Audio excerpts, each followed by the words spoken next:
For those of you that have been following, I have been covering both of these major commission lawsuits, both of which could wreak major havoc on the real estate industry.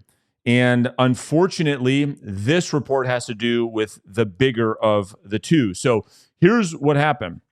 A federal appeals court on Wednesday denied requests from the National Association of Realtors, Anywhere, Keller Williams, RE/MAX, and Home Services of America to overturn class certification for a lawsuit that could ultimately lead to billions in commission reimbursements to home sellers nationwide, while setting the stage for a courtroom showdown. So many of you know what's going on, but there are millions of homeowners that are part of this class action lawsuit going after these major franchises and the National Association of Realtors, essentially wanting to get the commission that these sellers want to get the commission back that their agents paid a buyer's agent to bring a buyer for the house. And so these companies try to appeal the ruling so that they can deal with this in a different manner than a class action lawsuit, because there is truly some catastrophic outcomes. And I'm going to talk about that in this what I'm calling emergency episode, because I didn't plan on making this episode until this story just broke. So let me turn that off so it won't get interrupted. So here's what's going on. The report says this means the long simmering and closely watched case known as Moral after the lead plaintiff is likely headed to trial, though the district court has not yet set a trial date pending request from the defendants that some class members claim have already been solved through arbitration. So that's interesting. Some of these people that join the class action, it appears that some of their claims have already been resolved in arbitration. So this is just speculation. I'm not an attorney. I don't have insider information or anything like that. I'm just speculating based on the report. It seems like some of these sellers are saying, hey, I'll just settle. And some of this stuff is just getting handled through arbitration, which it appears, and it would make sense that these companies want to deal with this case in that manner. And here's why. This is the crazy piece. So a NAR spokesperson, Wes Shaw, this is what he said. He said, this decision from the judge does not impact the case and does not go to the merits of the case. We look forward to making our case at trial and are confident that we will prevail because pro-competitive, pro-consumer, local MLS broker marketplaces ensure equity, efficiency, transparency, and market-driven pricing options for home buyers and home sellers. And I agree, because I just don't see a world that if this thing gets to trial where the jury rules in the plaintiff's favor. And I'm going to get to why in just a second. However, there's some big things at stake. And so let me share one more piece of information that the story included, and then we'll break this thing down. So the story goes on to say, like a smaller federal case in Missouri, this is known as the Burnett. I've been following that case. It's the smaller of the two. Their suit seeks to have home buyers pay their brokers directly. That's what all these cases are all about. Rather than having listing brokers pay buyer brokers for what the seller pays the listing broker. That case is already scheduled to go to trial on October 16th. That one's done. It's going to trial. Now, here's the part that makes me think potentially this doesn't get to trial. And there's some pros and cons to that based on what happens here. So here's what the report said. At the Moral trial, okay, stick with me. This is the bigger of the two. Potentially millions of home sellers in 20 MLS markets nationwide can ask to be reimbursed for an estimated $13.7 billion in damages. Remember that number. If the court awards these damages, that figure could go up to as high as $41.1 billion an amount attorneys for the defendants stressed in their petition is far more than the defendants' combined market cap, and therefore pressures the defendants to settle the above case. And it says a catastrophic multi-billion-dollar damage award. So I looked into the market caps of all these companies, and these are rough. These are not exact. Keller Williams is at about $2 billion. Remax is at $1.1 billion. Anywhere is at $1.1 billion. Home Services of America, $1.5 billion. So all in, the total valuation for all of these companies is about $6 billion. The challenge with this is, on one hand, they want to fight this. They want to go to trial, because I agree, I can't see them losing this case for reasons I will tell you in just a second. But if they did, it would bankrupt these companies. These companies would, I don't know how the payout would happen, how they would come up with this $41.1 billion. And so that puts a lot of pressure on these companies to settle.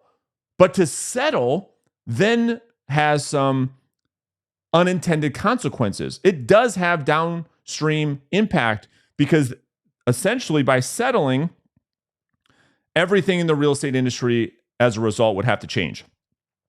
In that, buyer's agents would essentially have no representation. And here's my argument, and I'm sure this is going to come up in this case at some point. But if the case goes in favor of the plaintiffs and sellers no longer are paying buyer agent commissions, and buyer agents or buyers are left unrepresented or having to compensate their own agent, another major class action lawsuit could potentially happen. Why? Because now you would have another potentially unprotected class of consumer, which now being the home buyer, and now them screaming from the mountaintops, listen, we have to go into these transactions unrepresented as a result of that first class action lawsuit. And that opens up a whole gaping hole of issues for the buyer, for the seller, for the industry, for mortgage lenders. And I just can't see a world where it's like you knock over this domino and then it affects this domino over here. I talk a lot about the Cobra effect, that this decision, not even knowing, makes a whole nother problem over here. Because if we live in a world where buyers are left to either A, compensate their own agent for representation. That's a debatable topic. Some people in the comments, I can already hear them, oh, it's worth it. And that's fine. And then the other argument is the buyers won't see the value and they won't compensate their own buyer's agent. And that's a debate for later. The challenge is going to be that the buyer finds themselves in a situation being unrepresented like they are today. And now that opens up a whole potential of risks, because the buyer is going to be feeling as though it's everyone against them. Because nothing really changes, quite frankly, for the listing agent. And, for the seller, there are some arguments to be made that maybe that would be good for sellers, but maybe it would be bad too. And I've made that argument in other videos, such that if there are no buyer's agents potentially, or there's a lot less of them, that maybe as a result, another unintended consequence of this class action lawsuit potentially going through, now you knock out a lot of the agents that otherwise have been bringing the buyers with the best offers to these sellers. So that's the unintended consequence. Because what happens now, as we all know, the sellers sign a contract agreeing to the commission up front. This is why I don't see this thing ever winning at trial, because the seller raises their hand, says, yes, I'd like to hire you, Mr. Listing Agent. Yes, I agree to pay you 5.5%, 6.5%, whatever the commission is, and go out there and sell my house. And that listing agent is going to do everything under her or his power to do just that. That agent goes out into the marketplace and they're going to secure the best offer for their seller. And in many cases, the best offer is coming from who? It's coming from another agent who's bringing the buyer. And so to argue that you want that to go away could be a potential downside for sellers.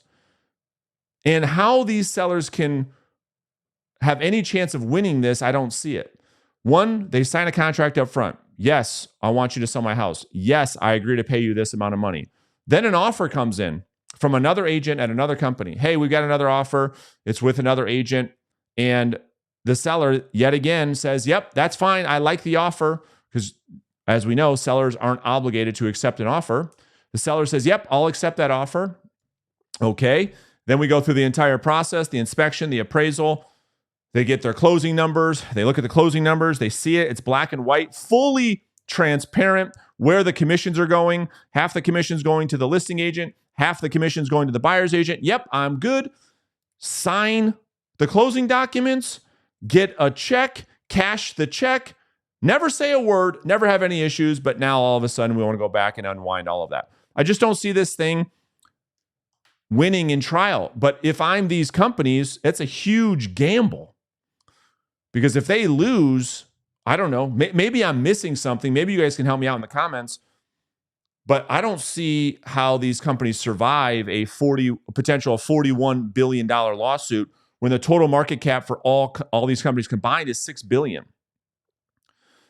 I mean, I don't see a world where they don't all file bankruptcy to have to pay the damages in this suit.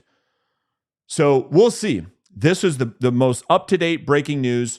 As we get more data on this case, we'll see if this thing actually gets a trial set or not, or if there's some type of settlement. And then the downside of a settlement essentially implies that these rulings are in fact justified.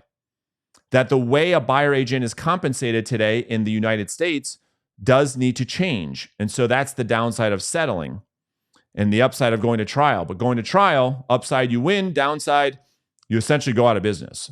So big gamble. We'll find out what's going to happen here in the months ahead.